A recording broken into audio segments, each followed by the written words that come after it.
আসসালামু আলাইকুম। আপনারা যারা কইন লাইভ কোড থেকে ইনকাম করা যায় না, ইনকাম উত্তোলন দেওয়া যায় না, তো আমি সাধারণত দেখাই, আমি লাইভ কোডের ভিতরে প্রবেশ করলাম। প্রবেশ করার পরে আমি আমার টাকা বর্তমান ব্যালেন্স দেখবো 1200 টাকা আছে। প্রথমে অর্থাৎ সকালে টাকা উত্তোলন করছিলাম।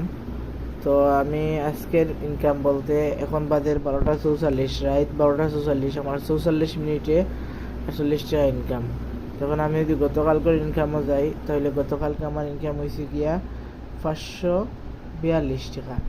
তো আমি একটু উত্তোলনের স্টোরিটা দেখাই, ওইটা প্রবলেম আমি স্টোরি দেখাই। তাহলে ওই সর্বপ্রথম আছে বিকাশ পার্সোনাল 013175598993 7,000 টাকা। এরপরে এই 2,665 টাকা, ওই রকম অনেক টাকা উত্তোলন